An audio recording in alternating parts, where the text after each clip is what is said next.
If your doctor told you everything looks fine, I want to ask you 3 questions. Are you actually healthy or just not diagnosed yet? And are you really fine compared with what? Because you can be moving towards insulin resistance, prediabetes, or type 2 diabetes for years while your blood work is still being called normal. That is dangerous middle ground. You are not sick enough to qualify for a diagnosis, but you may not be metabolically healthy either. Metabolic health means your body is regulating blood sugar, insulin, blood pressure, cholesterol, and fat storage efficiently, without having to work harder and harder to keep those numbers looking normal. And the difference between these 2 things, prediabetes and type 2 diabetes, can show up in your blood work years before your doctor finally gives it a name. The problem is most people never have been taught which numbers to watch for or what they mean. So today I'm going to show you the clues I would look at first and how to tell whether your numbers are stable, improving, or quietly moving in the wrong direction. I'm Dr. Kim. I'm a board-certified naturopathic doctor, and I've been in clinical practice for over 40 years, and I review blood work almost every single day. One of the biggest things I teach people is to stop looking at laboratory results as isolated numbers. Start looking for patterns. Start looking for trends. Think of yourself as a medical detective. Your job is to notice the clues before the case has a name, because your body usually doesn't go from metabolically healthy on Monday to type 2 diabetes on Tuesday. There is usually a progression behind the scenes, and there are definitely clues before somebody officially labels it or gives you a definitive diagnosis. Let's get into the clues. Clue number 1, fasting glucose. Pull out some of your older blood work from 4, 3, 2 years ago. Maybe your fasting glucose used to be 82 milligrams per deciliters. Then it became 88, then 94, then 98. Those numbers may still fall within a laboratory reference range. But I don't want you looking only for a red flag beside the blood work result. I want you asking yourself, where is this number going? A rising fasting glucose can tell you something that one isolated reading cannot. Once fasting glucose reaches 100 to 125 milligrams per deciliter, it generally falls into the pre-diabetes range. But your metabolism did not suddenly change the morning your glucose hit 100 milligrams per deciliter. Something was likely changing before that behind the scenes. This is why the direction your labs are moving in matters very, very much. Here's clue number 2, fasting insulin. This is one of the biggest pieces people miss. You can still have a fasting glucose that looks fairly normal while your body is producing more and more insulin to keep that glucose under control. That matters because the blood sugar may look acceptable precisely because the pancreas is working harder behind the scenes. So, if fasting glucose is gradually rising and fasting insulin is also rising, I want you to pay very close attention. That combination may reveal more than glucose does alone. Fasting insulin is not routinely included on every basic blood draw panel, just an FYI. So a doctor can look at their glucose and they can look at the hemoglobin A1C, and both may still appear to be acceptable. Meanwhile, insulin may already be rising behind the scenes.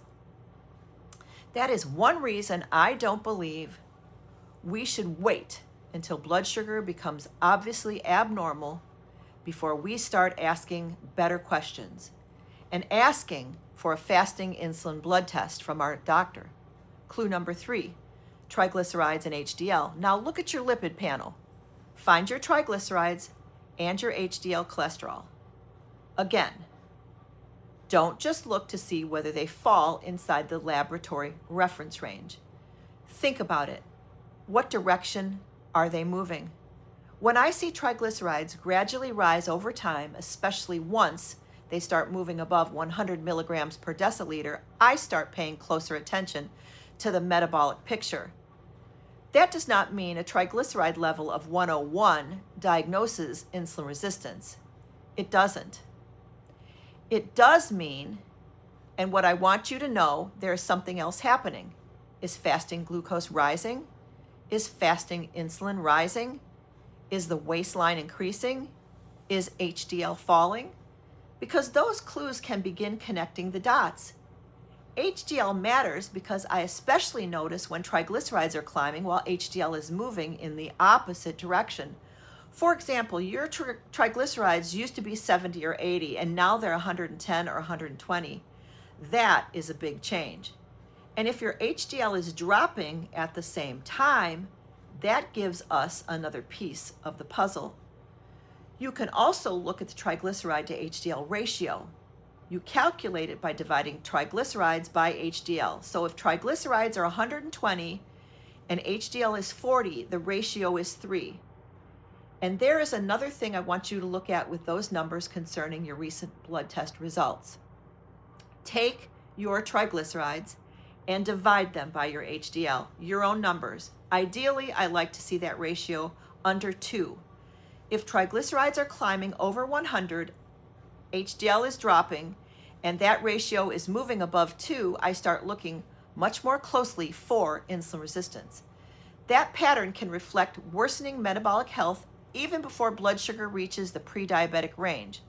That ratio can give you additional context about your metabolic health. It does not diagnose insulin resistance by itself, and that is an important point. I don't want you diagnosing yourself from only one number.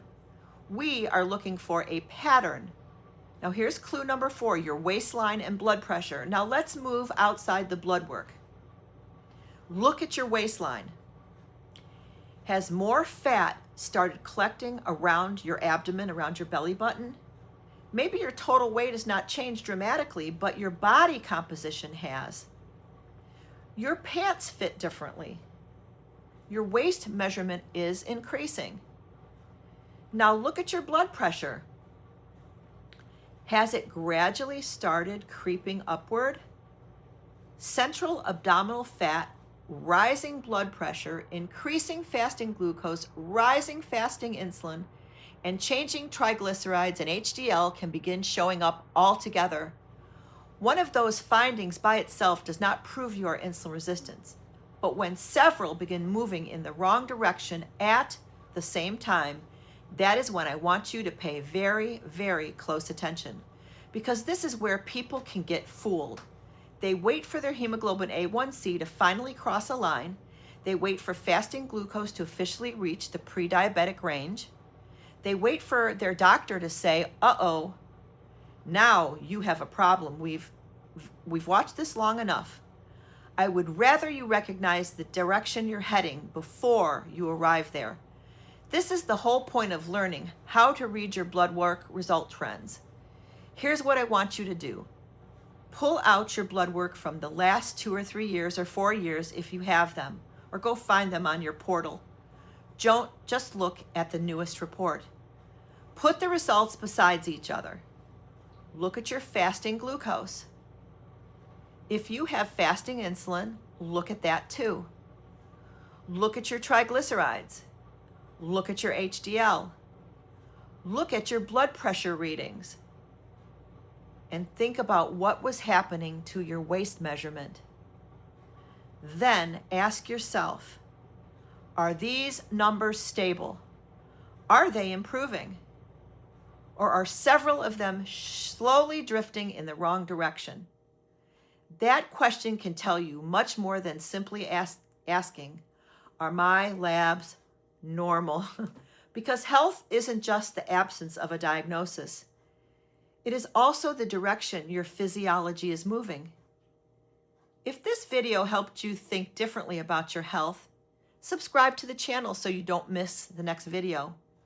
And if you want to know which direction your own numbers may be heading, take my free 1-minute insulin resistance assessment. The link is right below this video. Take it, look at your score, and email it to me. I personally read every one and respond myself. And if you want to help understand the patterns in your own blood work, you can also schedule a 30-minute coaching call with me. The link is below as well. And remember, your numbers are not just numbers. They are clues about your metabolic health.